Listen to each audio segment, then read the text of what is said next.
বললো বেশ ভালো বুদ্ধি তো। বললো বেড়াল কোথায় পাবো? বলে এই নিন আমার বাড়িতেই আছে, নিয়ে যান, একটা বাচ্চা নিয়ে যান, রাখুন কি। সাধু বাবা বেড়াল রেখেছে নিজের কুটিরে। এবার বেড়াল বাচ্চা আস্তে আস্তে বড় হয়েছে, ইঁদুর আর থাকে না, ডোরকপিনও কাটে না। কিন্তু ওই বেড়ালকে তো খেতে দিতে হবে। বেড়ালে কি খাবে? দুধ খাবে। বাবাজি মানুষ দুধ কোথায় পায়? তখন গ্রামের মধ্যে যখন মাদুকরি করতে আবার গেছে, তখন বলছে যে বেড়ালকে তো দুধ খাওয়াতে হবে, দুধ এখন কোথায় পায়? বলে তাহলে এক কাজ করুন, আপনি একটা গাভী মাতা রাখুন, তাহলে বেড়ালের জন্য দুধের চিন্তা আপনাকে করতে হবে না। তাহলে গাভী মাতা আমি পাবো কোথায়?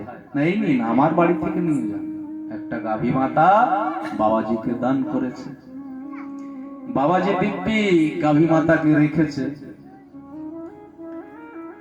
এবার যখন গাভী মাতাকে রেখেছে তার তো সেবা যত্ন করতে হবে। শুধুই যে গাভী মাতার দুধ দহন করব এটা তো নয়, তাকে তো খেতে দিতে হবে।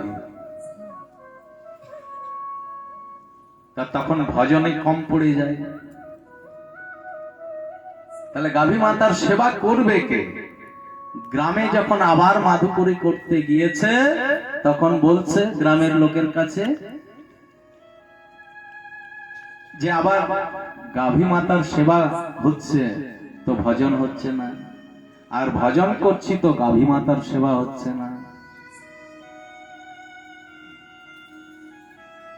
উপদেশ দিচ্ছে সংসারী মানুষ, বাবা একটা সেবা দাসী রাখুন, তাহলে কি হবে না সে গাভী মাতার সেবাও করবে আর আপনারও সেবা করবে, আর আপনি দিব্যি ভজন করবেন। বেশ ভালো বলেছিস। একটা সেবা দাসী রেখেছে।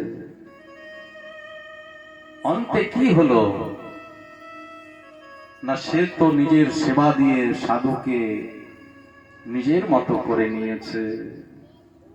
যে সাধু সর্বত্যাগ করে বাবাজি হয়ে বনের মধ্যে পাহাড়ের উপরে একটা কুটির করেছিল, ইঁদুরে নিজের বস্ত্র কেটে দিচ্ছে বলে বিড়াল রাখলো, বিড়াল ছানাকে দুধ দেবে বলে গাভী রাখলো, গাভী মাতাকে সেবা করবে বলে সেবার দাসী রাখলো, কি হলো? সে আবার সংসারে জড়িয়ে গেল। পুত্র সন্তান জন্ম দিল। এই হচ্ছে সংসারের মায়া।